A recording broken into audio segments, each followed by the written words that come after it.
Alright, तो अगर आपके घर में इन्वर्टर है और आपने वो इन्वर्टर खुद कैलकुलेट करके खरीदे हैं, मतलब इन्वर्टर का कितना कैपेसिटी होना चाहिए, उसका लोड कैलकुलेशन कैसे किया जाता है, वो अगर आपने खुद किया है तो ये जो कैलकुलेशन है ये आपके लिए बहुत ज़्यादा ईजी होने वाला है। और अगर किसी ने ये कैलकुलेशन नहीं भी किया है तो उनके लिए मैं ये जो कैलकुलेशन है ये ईजी कर दूंगा। तो आपको बस दो काम करना है। एक तो आपके बाइक में कितने वाटेज का अल्टरनेटर लगा है ये आपको पता लगाना है, और आपके बाइक में कितना इलेक्ट्रिकल कंपोनेंट लगा है ये आपको पता लगाना है। हालांकि इस वीडियो में 99% इलेक्ट्रिकल कंपोनेंट जितना भी बाइक में लगा रहता है वो मैं कवर कर दूंगा।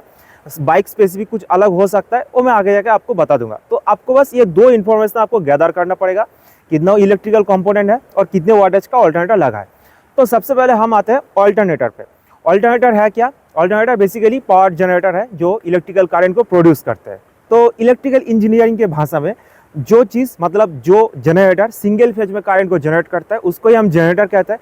अगर कोई जनरेटर 3 फेज में एसी करंट को जनरेट कर रहा है तो उसको हम लोग अल्टरनेटर कहते हैं। तो बाइक में जो करंट प्रोड्यूस करता है वो 3 फेज एसी करंट प्रोड्यूस होता है, तो इसलिए हम लोग बाइक में जो लगा है इलेक्ट्रिकल जनरेटर उसको अल्टरनेटर कहते हैं। अल्टरनेटर दो पार्ट में बनता है, स्टेटर और रोटर। तो लोकल गैरेज में आप जाके जब सुनते हैं कि मैग्नेट कॉइल चेंज करना है तो बेसिकली मैग्नेट और कॉइल और कुछ नहीं, magnet in the sense rotor को रेफर किया जा रहा है और coil in the sense stator को रेफर किया जा रहा है। तो बेसिकली मैग्नेट और कॉइल का मतलब स्टेटर और रोटर ही है, और स्टेटर और रोटर दोनों मिला के होता है हमारा अल्टरनेटर। तो कहाँ से आपको पता लगेगा? सर्विस सेंटर से आपको इजीली एक चीज़ पता लग जाएगा। हालांकि मैन्युफैक्चरर के ऊपर डिपेंड करता है, हर एक मैन्युफैक्चरर हर एक स्पेसिफिकेशन बाइक का डिस्क्लोज नहीं करता है। जैसे hero, Bajaj, TVS and royal Enfield, इस 4 कंपनी के केस में आपको जो डिटेल्स है बहुत ही इजीली अवेलेबल हो जाता है। बट इन केस ऑफ थोड़ा बाहर के कंपनी में शिफ्ट हो जाते हैं जैसे यामाहा, केटीएम, सुजुकी, ये सब कंपनी के केस में क्या है, थोड़ा इन डेप्थ अगर कुछ आपको स्पेसिफिकेशन चाहिए तो ज़्यादा इजीली अवेलेबल होता नहीं है।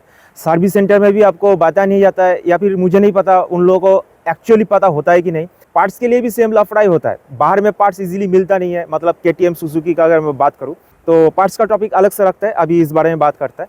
अगर आपको समहाउ ये इन्फॉर्मेशन मिल जाता है कि अल्टरनेटर का कितना वाटेज है, कितना रेटिंग है, तो ये जो कैलकुलेशन है ये कैलकुलेशन आपके लिए बहुत ज़्यादा इजी हो जाएगा। तो अगर इस 4 कंपनी के अंदर आपका बाइक है तो आपको बहुत इजीली इन्फॉर्मेशन मिल जाएगा। तो मेरे पास है टीवीएस अपाचे 200 BS4 मॉडल और इसमें लगा है 200 वाट का एक अल्टरनेटर। तो ये जो अल्टरनेटर है या फिर कोई भी जनरेटर है, इलेक्ट्रिकल इक्विपमेंट है, चाहे कोई इंजन है, उसका जो रेटेड कैपेसिटी होता है उस रेटेड कैपेसिटी में उसको रन करना उसके लिए मतलब उसके हेल्थ के लिए थोड़ा अनहेल्दी बन जाता है। मतलब कहना ही चाहता हूँ, जैसे आपके पास कोई भी बाइक है तो बाइक का जो आरपीएम है, इंजन का आरपीएम 8000-9000 आरपीएम तक जाता है, बट आप कभी उसको 8000-9000 आरपीएम पे कंटिन्यू रन करता है नहीं ना, क्योंकि उससे क्या होगा, आपके इंजन का जो हेल्थ है वो खराब होता रहेगा, उसका जो लाइफ स्पैन है वो घट जाएगा। तो चाहे वो कोई इंजन हो, चाहे कोई इलेक्ट्रिकल इक्विपमेंट हो, उसका जो रेटेड कैपेसिटी है उससे थोड़ा हम कम यूज़ करता है ताकि इंजन का जो हेल्थ है वो सही रहे। तो इन केस ऑफ अल्टरनेटर जो यूजर्स लिमिट है वो 80 to 85% होता है। मतलब जितना रेटिंग का अल्टरनेटर है उसका 80 to 85% तक कि हम लोड अल्टरनेटर में अगर डालेंगे तो जो अल्टरनेटर है उसका जो हेल्थ है वो सही रहेगा, उसका जो लाइफ स्पैन है वो लॉन्ग टाइम तक चलेगा, मतलब एक हेल्दी लाइफ स्पैन रहेगा उसका। बट बाइक के केस में हम लोग इसको 90% लेके चलेंगे। ऐसा क्यों है मैं आगे जाकर आपको समझा दूंगा। 90% हम लोग यहाँ पे कैलकुलेट करके चलेंगे तो उस हिसाब से देखा जाए 200 वाट का 90% 180 वाटेज होता है। तो मेरा बाइक प्रोड्यूस कर रहा है 180 वाट। अभी मुझे देखना पड़ेगा कि खर्चा कहाँ कहाँ पे हो रहा है। ये सिंपल वही अर्निंग और सेविंग्स का ही फॉर्मूला है। 180 वाट का यहाँ पे प्रोडक्शन हो रहा है, अभी मैं देखूंगा कितना खर्चा हो रहा है और लास्ट में देखूंगा कितना बच रहा है। तो सबसे पहले खर्चा का अभी हिसाब कर लेते हैं। तो अभी मैं सीधा चला जाऊंगा एग्जाम्पल में। मैं मेरे बाइक के हिसाब से आपको एग्जाम्पल दूंगा और आप आपके बाइक के हिसाब से कैलकुलेशन करते रहिए। हालांकि जितना भी कंपोनेंट का मैं नाम बताऊंगा सब बाइक में ऑलमोस्ट सेमी कंपोनेंट होता है। जो पावर का कंजम्पशन है वो 19-20 रहेगा, बट 99% कंपोनेंट हर एक बाइक में सेम ही है। तो मेरे पास है TVS Apache RTR 200 BS4 model, और इस बाइक का जितना भी इलेक्ट्रिकल कंपोनेंट है और वो कितना पावर कंज्यूम करता है उसके बारे में मैं आपको एक एक करके बताते जाऊंगा। मैं चीट भी करके लाया हूँ क्योंकि ये कोई एग्जाम नहीं है, आपको राइट इन्फॉर्मेशन देना है। तो यहाँ पे सब कुछ लिखा है, मैं एक एक करके आपको बताते जाऊंगा। तो सबसे पहले जब भी मैं यहाँ पे मेरा चाबी को ऑन करूंगा तो क्या होगा, सबसे पहले यहाँ पे DRL लाइट जल उठेगा। DRL में 2 वाट का 2 LED लगा है, तो टोटल कुल मिला के मेरा जो DRL है 4 वाट का पावर कंज्यूम करेगा। चाबी ऑन करने के बाद पावर TCI यूनिट पे भी जाता है। TCI यूनिट लेता है 5 वाट, मतलब 5 वाट पावर कंज्यूम करता है। और उसके बाद आता है हमारा डिजिटल मीटर। डिजिटल मीटर सिर्फ 3 वाट ही पावर कंज्यूम करता है। तो आपको शायद ये एक्वार्ड लगे कि इतना बड़ा एक डिजिटल डिस्प्ले है, और सिर्फ 3 वाट का पावर कंज्यूम करता है, तो ये बिल्कुल सही है। ये एक मोनोक्रोम डिस्प्ले है, मतलब ब्लैक एंड व्हाइट डिस्प्ले। और कैलकुलेटर का जो डिस्प्ले होता है ना, एग्जैक्ट वही डिस्प्ले ये वाला है। इसके पीछे बस एक एलईडी लाइट लगा है जो बैक लाइट का काम करता है। तो आप एक अंदाजा लगा सकते हैं कि कैलकुलेटर में एक छुटकू सा बैटरी रहता है और वो कितना लॉन्ग टाइम तक बैकअप देता है कैलकुलेटर को। तो उस हिसाब से आप अगर सोचेंगे तो आपको ये इस मीटर का जो पावर कंज्यूम है वो आपको रीजनेबल लगेगा। उसके बाद आता है जब आप आपका जो इंजन किल स्विच है उसको ऑफ करेंगे तो हमारा जो टेल लाइट है, टेल लाइट ऑन हो जाएगा। टेल लाइट का जो एलईडी है वो 1 वाट पावर कंज्यूम करता है। फिर जाके आप आपका इंजन को स्टार्ट देते हैं। तो इंजन स्टार्टिंग के लिए स्टार्टर मोटर को यूज किया जाता है, बट स्टार्टर मोटर को हम लोग यहाँ पे कैलकुलेट नहीं करेंगे क्योंकि इंजन स्टार्ट हो जाने के बाद स्टार्टर मोटर का कोई काम नहीं है, ये कोई पावर कंज्यूम नहीं करता है। तो जब आप इंजन को स्टार्ट देते हैं तब जाके हमारा जो इग्निशन कॉइल है वो इग्निशन कॉइल एक्टिव हो जाता है और वो पावर कंज्यूम करना शुरू करता है। तो जो इग्निशन कॉइल है बाइक का वो 25 वाट के आसपास पावर कंज्यूम करता है। और उसके बाद आता है आरआर यूनिट, मतलब रेक्टिफायर यूनिट। बाइक में जो अल्टरनेटर लगा है वो 3 फेज एसी करंट जनरेट करता है, उसको डीसी में कन्वर्ट करना पड़ता है। और उसके लिए बैक सीट के पीछे लगा है आरआर यूनिट, मतलब रेक्टिफायर कम रेगुलेटर यूनिट, जो एसी को डीसी में कन्वर्ट करता है। बट ये जो आरआर यूनिट है इसमें जितना इनपुट जाता है उतना आउटपुट हमें मिलता नहीं है। मतलब मैं अगर 12 वोल्ट एसी इनपुट डालूंगा तो मुझे 12 वोल्ट का डीसी आउटपुट नहीं मिलेगा, उससे थोड़ा कम मिलेगा। तो इसका मतलब ये है कि जो आरआर यूनिट है एक खुद कुछ पावर को कंज्यूम करता है। तो एक जो आरआर यूनिट है उसका जो पावर कंजम्पशन है वो होता है 20 वाट के आसपास। और लास्ट में आता है बैटरी। क्योंकि अपाची 200 में किक स्टार्ट नहीं है तो आप डेफिनेटली सेल्फ स्टार्ट से अपना जो इंजन है उसको स्टार्ट किया है। तो सेल्फ स्टार्ट के लिए सेल्फ स्टार्टर मोटर को घुमाने के लिए बैटरी को यूज किया गया था, मतलब बैटरी हमारा डिस्चार्ज हो चुका है। अभी जब आप इंजन को स्टार्ट करेंगे तो हमारा जो बैटरी है वो चार्ज होगा। तो अगर आपका बैटरी हेल्दी कंडीशन में है और आपका जो इंजन है वो 1 या फिर 2 सेल्फ स्टार्ट में ही स्टार्ट हो जा रहा है तो उस केस में बैटरी अप्रॉक्सीमेट 15 वाट के आसपास पावर कंज्यूम करेगा। इससे अगर खराब हालत है आपके इंजन का, आपकी बैटरी का, तो ये जो पावर कंजम्पशन है ये और ज़्यादा होगा। मेरे बाइक के केस में एवरीथिंग इज गुड। तो मेरा जो बैटरी का पावर कंजम्पशन है जब बैटरी मेरा चार्ज होगा तो वो 15 वाट के आसपास होता है। तो यहाँ पे मैं जितना कंपोनेंट का नाम बताया, बाइक जब चलता है, रनिंग में रहता है तो ये सब कंपोनेंट एक्टिव हो जाता है। और इसको मैं अगर जोड़ दूँ तो टोटल निकल के आ रहा है 73 वाट।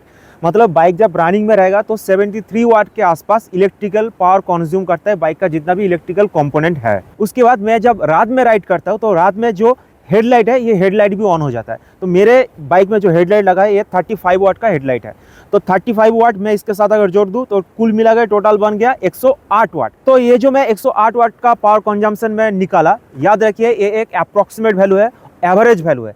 एवरेज वैल्यू मैं क्यों बता रहा हूँ, जस्ट फॉर एग्जांपल जो इग्निशन कॉइल है, जब हमारा इंजन चलता है तो इग्निशन कॉइल पावर का कंजम्पशन तो करता है। इग्निशन कॉइल का जैसे मैं बताया 25 वाट के आसपास से पावर कंज्यूम करता है। बट ये एक एवरेज वैल्यू है, मतलब इंजन जब आइडियल आरपीएम में रहता है तो जो पावर कंजम्पशन है इग्निशन कॉइल का 25 वाट से कम होता है।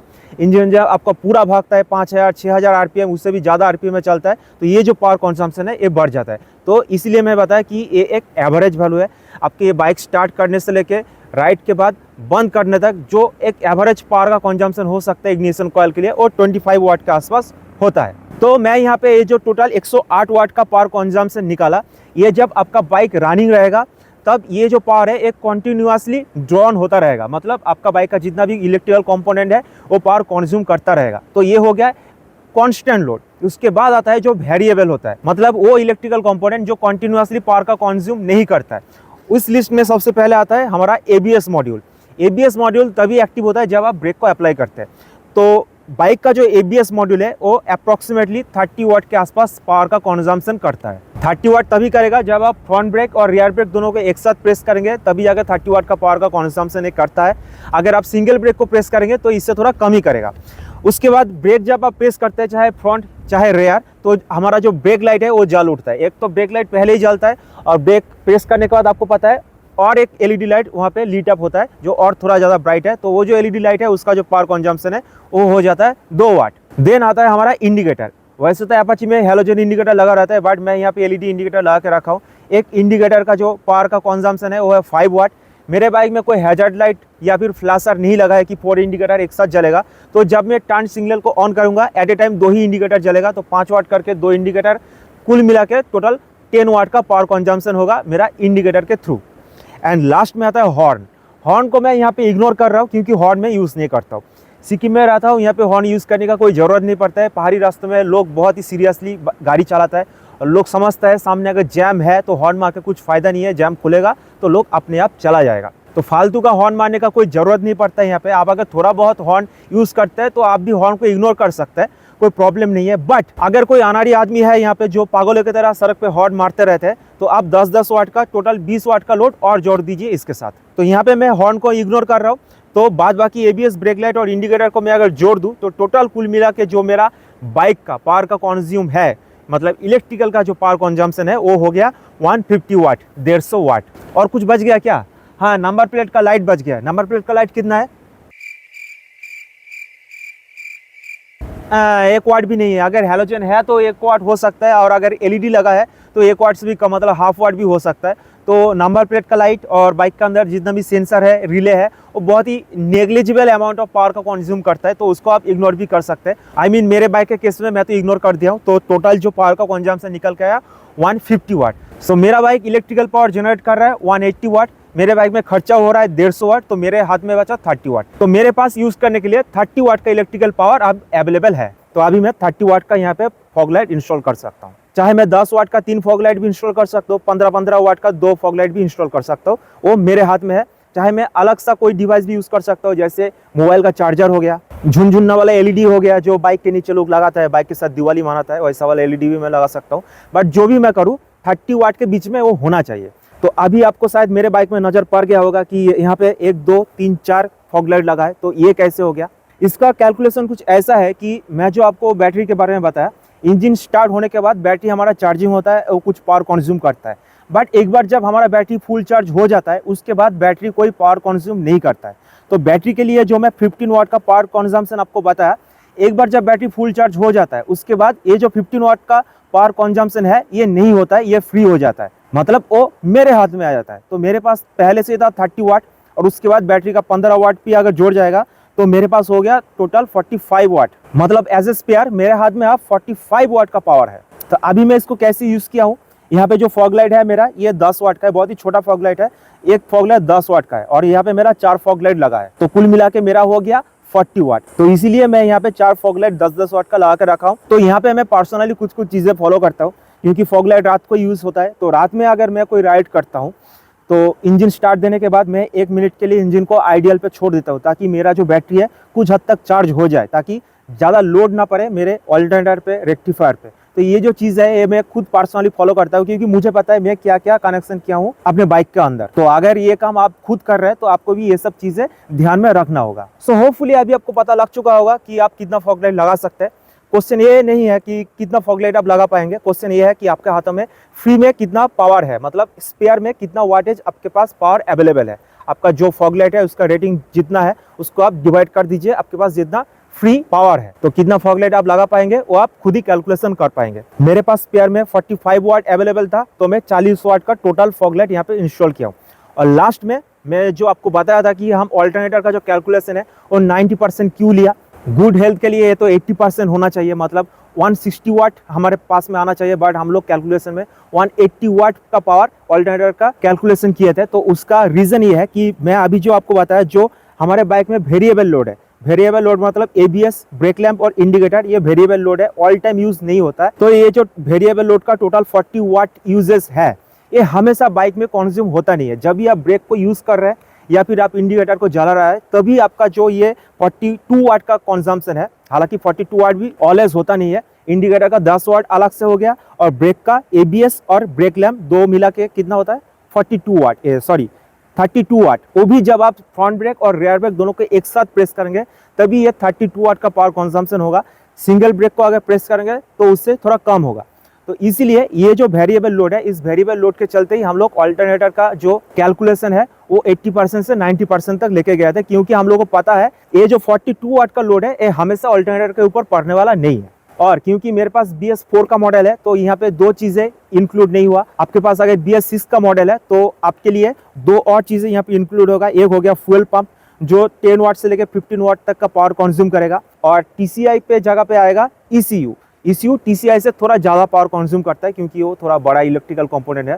तो इश्यू के केस में ये जो पावर कंज्यूम है ये 10 वाट तक का हो सकता है। तो क्योंकि मैं अपाचे रिलेटेड वीडियोस ज़्यादा बनाता हूं, तो आपके स्क्रीन पे अभी आपको लिस्ट दिख रहा होगा। ये जो लिस्ट है ये सिर्फ उन लोगों के लिए एप्लीकेबल है जिन लोगों ने आज तक बाइक में कोई इलेक्ट्रिकल मॉडिफिकेशन नहीं किया है, मतलब हेडलाइट, इंडिकेटर ये सब चेंज नहीं किया है या फिर कोई फॉग लाइट को इंस्टॉल नहीं किया है। बाइक खरीदने के टाइम में जितना भी स्टॉक चीज़ें आता है उन स्टॉक चीज़ों का ये लिस्ट है, कौन सा पार्ट कितना पावर कंज्यूम करता है उसका लिस्ट है। और आपके पास अगर कोई भी बाइक है, ये जितना भी कंपोनेंट का मैं नाम बताया ये 99% हर एक बाइक में सेम ही होता है, मतलब सेम कंपोनेंट ही लगा रहता है। जो पावर कंज्यूम है ये 19-20 हो सकता है। तो जैसा मैं बताया आप एग्जैक्ट उसी फिगर को आप पिकअप करके कैलकुलेट कर सकते हैं आपके बाइक के लिए, अगर आपका बाइक 400 सीसी या फिर बिलो 400 सीसी का मॉडल है और ऐसा कोई इलेक्ट्रिकल कंपोनेंट पार्ट्स लगा है आपके बाइक में जिसके बारे में आपके पास इंफॉर्मेशन नहीं है। आप गूगल सर्च कर सकते हैं या फिर कमेंट में मुझे पूछ सकता है, मैं कहीं से भी हो मैं कोशिश करूंगा उस पार्ट का, उस चीज़ का जो पावर कंजम्पशन है वो मैं आपको प्रोवाइड करने का। सो उम्मीद करता हूँ कोई अगर नॉन टेक्निकल पर्सन भी है यहाँ पे तो ये जो वीडियो है, ये जो कैलकुलेशन है उनके लिए समझने में बहुत ज़्यादा आसान होगा। तो इस वीडियो का जो टॉपिक है बेसिकली बाइक का जो इलेक्ट्रिकल सिस्टम है, इस इलेक्ट्रिकल सिस्टम के ऊपर बहुत ज़्यादा डिपेंडेंट है। और बात करें बाइक के इलेक्ट्रिकल सिस्टम का तो इसके पीछे मेन 3 पिलर हमेशा खड़ा रहता है, बैटरी, आरआर यूनिट और ऑल्टरनेटर। मेनली यही 3 चीज़ है जो बाइक में proper and continuously power supply देता रहता है और जिसके लिए बाइक का जितना भी इलेक्ट्रिकल कंपोनेंट है वो प्रॉपर ढंग से काम करता है। तो बैटरी का चार्जिंग, बैटरी और इसका अल्टरनेटर के बारे में आपको और ज़्यादा इन डेप्थ इन्फॉर्मेशन चाहिए तो इसके लिए मैं 2 वीडियो अलग से बना कर रखा हूँ। इस 2 वीडियो में आप क्लिक करके इसके बारे में डिटेल में आप इन्फॉर्मेशन ले सकते हैं। So if you can check them out. तो आपसे मिलेंगे इसी 2 वीडियोस में। Till then stay tuned.